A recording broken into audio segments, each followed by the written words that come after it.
மதுரை மீனாட்சி பதிப்பகம். தமிழ் சுருக்கெழுத்து உயர்வேகம். நிமிடத்திற்கு 120 வார்த்தைகள் வினாத்தாள்.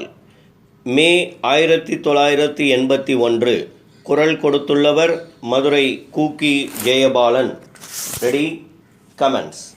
தலைவர் அவர்களே, ஆளுநர் உரையின் மீது என்னுடைய கருத்துக்களை தெரிவிக்க வாய்ப்பு கொடுத்ததற்காக நன்றி தெரிவித்துக் கொள்கிறேன்.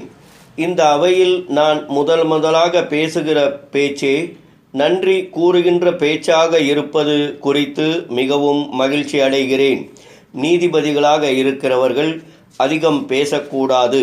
மற்றவர்கள் பேசுவதை கேட்டுத்தான் தீர்ப்பை வழங்குவார்கள்.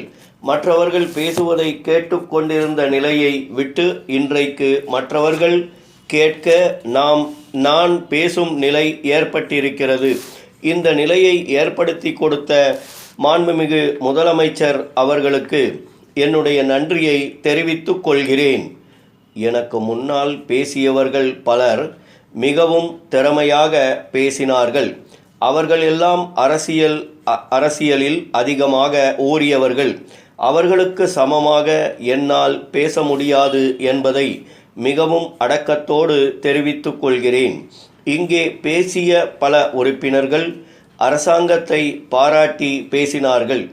என்னை பொறுத்தவரையில் இந்த அரசு மிகவும் சிறப்பாக, நேர்மையாக, ஒழுங்காக நடந்து வருகின்றது என்பதை தெரிவித்துக் கொள்கிறேன்.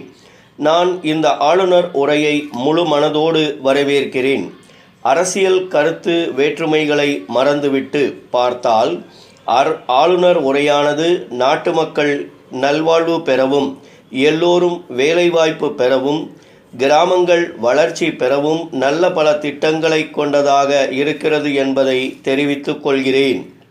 25 ஆண்டுகளுக்கு மேலாக நான் நீதிபதியாக பணிபுரிந்து ஓய்வு பெற்ற பின் அரசியலுக்கு இழுக்கப்பட்டு மனசாட்சிக்கு விரோதமில்லாமல் பணிபுரிந்து வருகிறேன். நம்முடைய அரசு சிறப்பாக நடக்கிறது என்றால் அந்த பெருமை எல்லாம் முதலமைச்சர் அவர்களைத்தான் சாரும் என்பதை மகிழ்ச்சியுடன் தெரிவித்துக் கொள்கிறேன். படித்தவர்கள், பண்புள்ளவர்கள், நல்லெண்ணம் படைத்தவர்கள் எல்லாம் இந்த அரசுக்கு உறுதுணையாக இருந்து தங்கள் ஒத்துழைப்பை நல்க வேண்டுமென்று கேட்டுக்கொள்கிறேன். இந்த சமயத்தை பயன்படுத்தி கொண்டு என்னுடைய சில கருத்துக்களை தெரிவித்து கொள்ள விரும்புகிறேன். நான் சொல்லும் கருத்துக்களை அரசு ஏற்று செய்யும் என்ற நம்பிக்கையில் கூறுகிறேன். மாநிலத்திலுள்ள பெரிய மாவட்டங்களை 2ஆக பிரிக்க வேண்டும். உதாரணமாக, நீதித்துறையை பொறுத்தவரையில் கோயம்புத்தூர் மாவட்டம் இப்போது 2ஆக பிரிக்கப்பட்டிருக்கிறது. கோவையை தலைநகரமாக கொண்டு ஒரு மாவட்டமும், தாராபுரத்தை தலைநகரமாக கொண்டு ஒரு மாவட்டமும் செயல்படுகிறது. இதை போலவே மற்ற பெரிய மாவட்டங்களையும் 2ஆக பிரிக்க வேண்டுமென்று கேட்டுக்கொள்கிறேன். நிர்வாகத்தில் பெண்களை மாவட்ட ஆட்சித்தலைவர்களாக இதுவரை நியமிக்கவில்லை. இந்த குறையை போக்கும் வகையில் மாவட்ட ஆட்சித்தலைவர்களாக பெண்களை நியமிக்க வேண்டுமென்று அரசை மிகவும் பணிவோடு கேட்டுக்கொள்கிறேன். அடுத்தபடியாக, பெண்களின் முன்னேற்றம் குறித்து உறுப்பினர்கள் பலர் பேசினார்கள். கல்வியிலும் சமூக அந்தஸ்திலும் தற்போது பெண்களின் முன்னேற்றம் சிறந்து விளங்குகிறது. எல்லா தொழில்களிலும் பெண்கள் போட்டியிட முன் வந்துள்ளார்கள். அரசியல் துறையிலும் பெண்களின் பங்கு முன்னேற்றம் அடைந்திருக்கிறது. நாட்டிலும் வீட்டிலும் பெண்கள் சம அந்தஸ்துடன் விளங்குகிறார்கள் என்பதை மகிழ்ச்சியுடன் தெரிவித்துக் கொள்கிறேன். பெண்களின் சமூக முன்னேற்றத்திற்கும் கல்வி முன்னேற்றத்திற்கும் நம்முடைய அரசு நல்ல திட்டங்களை செயல்படுத்தி வருகிறது என்பதை மகிழ்ச்சியுடன் தெரிவித்துக் கொள்கிறேன்.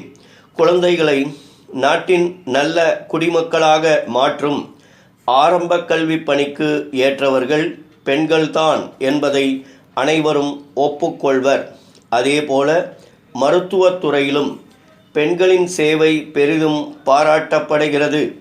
பெண்கள் நாட்டின் முன்னேற்றத்திலே பங்கு கொண்டு எல்லா துறைகளிலும் தங்கள் திறமைகளை எடுத்துக்காட்டின் நல்ல குடிமகளாகவும் தலைவர்களாகவும் விளங்க வேண்டுமென்று கேட்டுக்கொண்டு அதற்கான வாய்ப்பை அவர்களுக்கு ஏற்படுத்தி தர வேண்டும் என்று விரும்பி வேண்டி கேட்டுக்கொண்டு எனது உரையை முடித்துக் கொள்கிறேன்.